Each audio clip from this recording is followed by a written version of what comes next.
Salam damai sejahtera bagi semua saudara-saudari.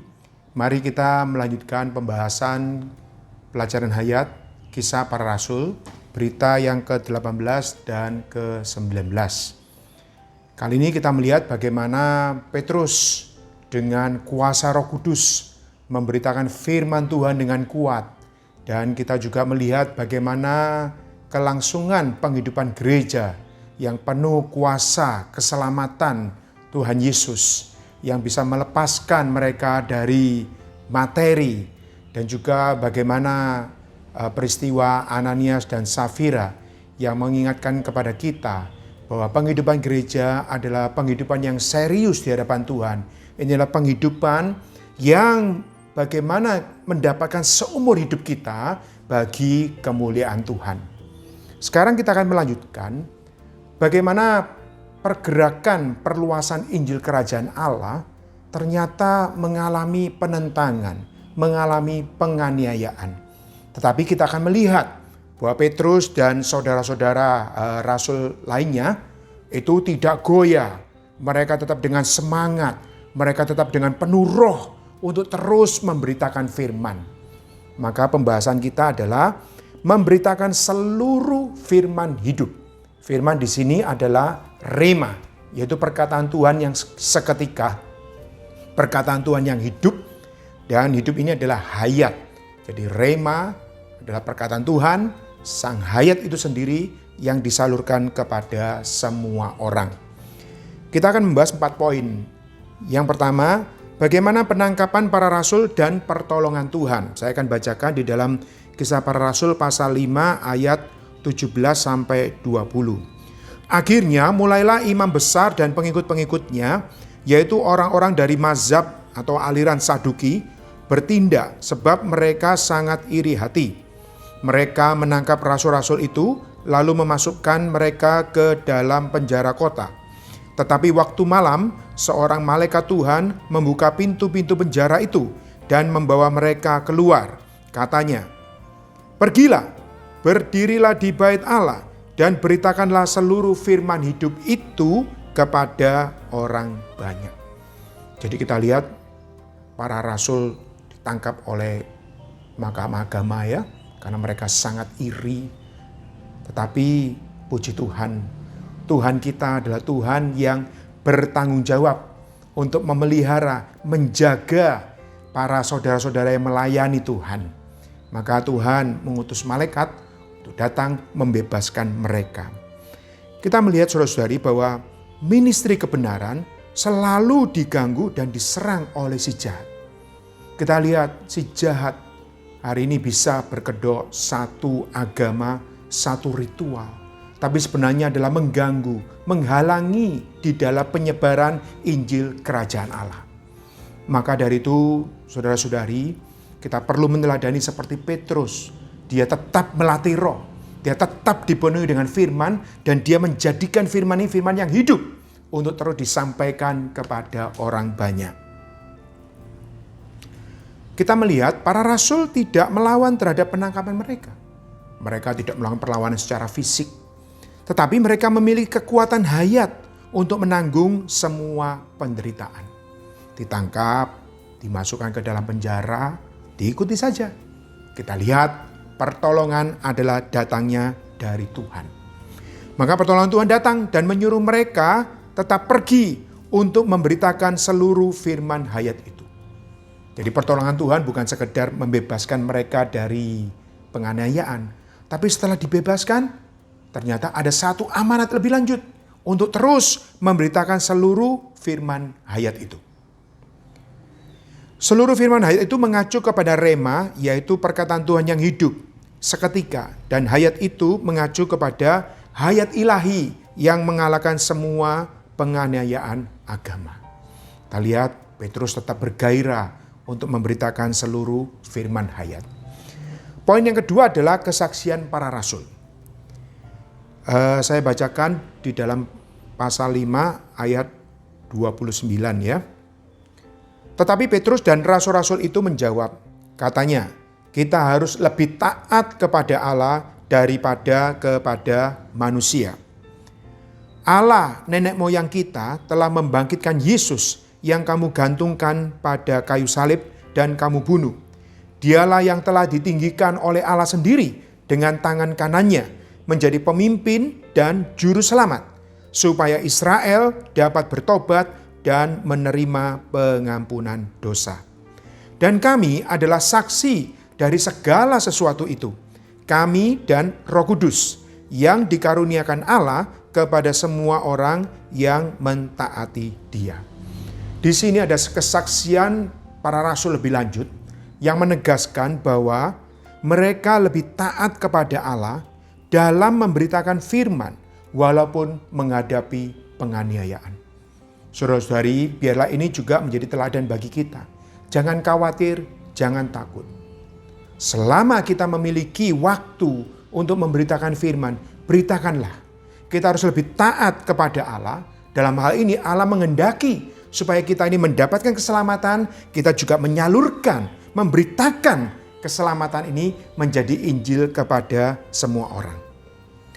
Para rasul mempersaksikan karya Tuhan Yesus yang agung, yaitu inkarnasinya, yaitu membawa Allah kepada manusia, pun penebusannya, yaitu menyelesaikan semua perkara yang negatif, pun juga kebangkitannya, yaitu apa? Keluar dari maut, menyatakan kemenangannya, juga ditinggikan menjadi pemimpin dan juru selamat.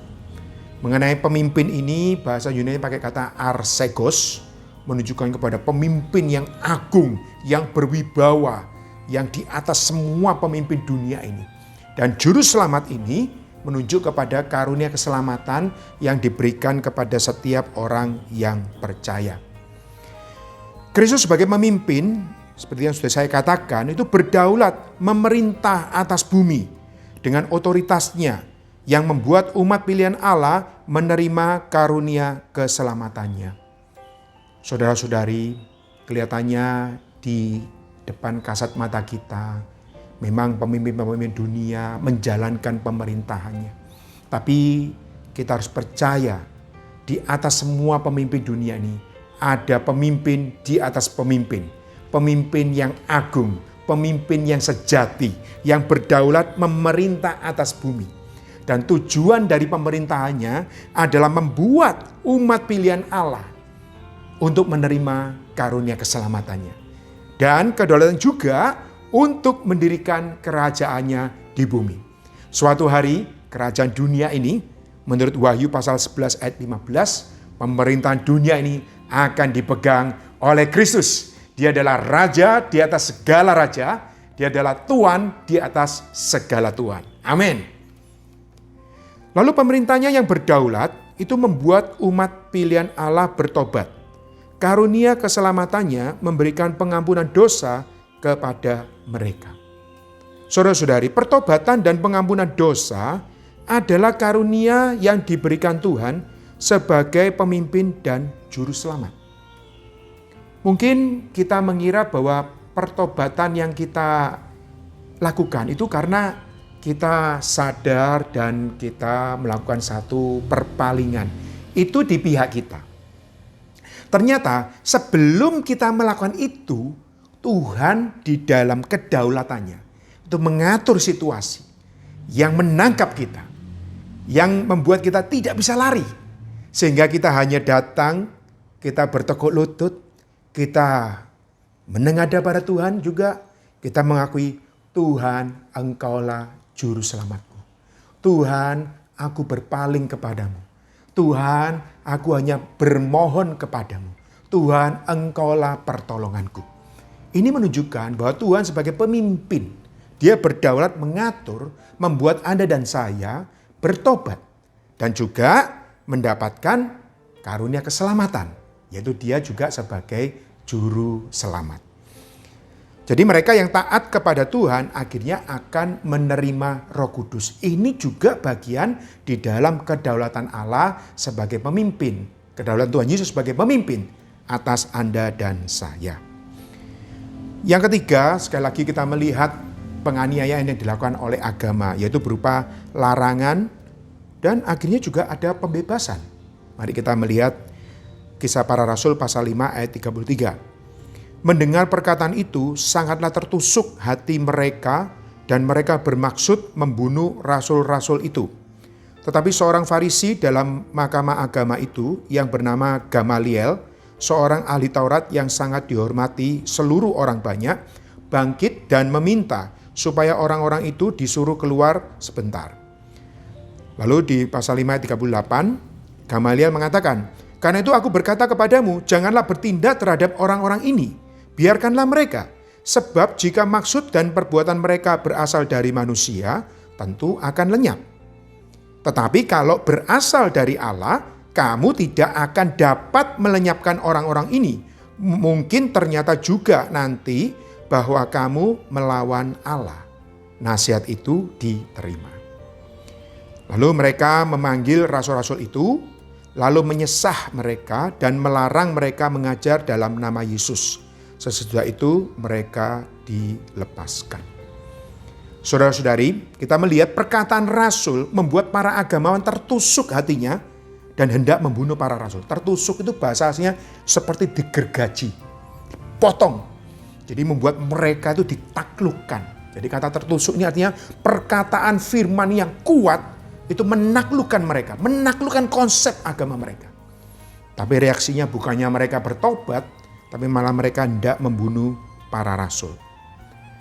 Lalu muncul Gamaliel. Ini seorang guru besar Yahudi yang cukup dihormati oleh orang-orang saat itu. Kita lihat Gamaliel ini adalah seorang yang beribadah dan saleh. Ini karena sangat dihormati oleh orang-orang Yahudi saat itu ya. Tetapi kita melihat Gamaliel tidak mengenal ekonomi Allah. Semua pernyataan yang dikatakan memang ini memberikan pertimbangan-pertimbangan keputusan yang tepat ya. Tetapi bisa saja perkataan dikatakan oleh siapapun. Kalau memang dari manusia, ya pasti akan hancur. Tetapi kalau dari Allah, tidak ada yang bisa menghentikan. Ini memang benar. Saudara-saudari, hari ini pekerjaan Tuhan adalah pekerjaan yang tidak bisa hancur. Pekerjaan itu adalah pekerjaan yang kekal.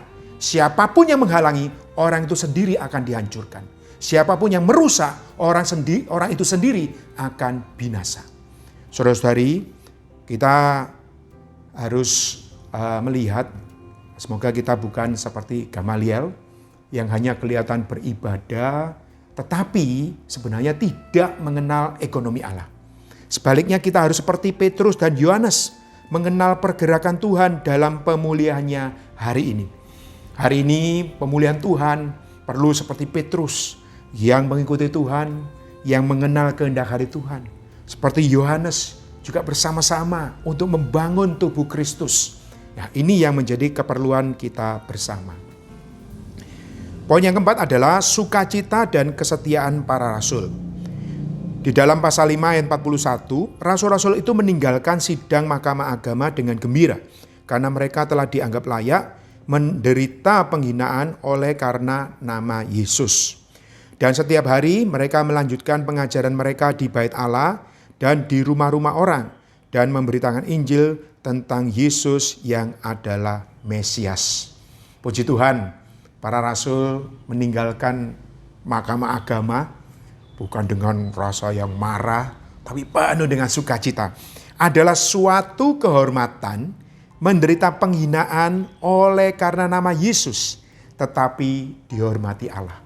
Kita tentunya bukan mencari pujian atau hormat dari manusia. Kaum agamawan cukup mendapat pujian dari manusia, tapi tidak mendapat pujian dari Allah. Tapi Anda dan saya di bumi ini, di dunia ini, masa pandemi ini, semoga kita tidak mencari perhatian, pujian, hormat dari manusia. Tapi kita dengan sukacita, kita menderita dengan sukacita. Karena apa? Karena kita memiliki nama Yesus. Dan menggunakan kesempatan untuk memberitakan nama Yesus. Maka Anda dan saya akan dihormati Allah. Marilah kita meneladani para rasul yang terus mengajar dan memberitakan Injil dari rumah ke rumah. Masa sekarang ini, apakah Anda terbuka terhadap rumah Anda, keadaan Anda, untuk membawa orang supaya bisa bersekutu? Kalau mereka tidak bisa hadir, kita bisa menggunakan gadget kita menggunakan teknologi sekarang dengan online adalah untuk terbuka hati kita supaya kita saling memperhatikan. Dengan demikian kita bisa menjadi orang yang terus mengajar dan memberitakan Injil untuk memuliakan nama Tuhan.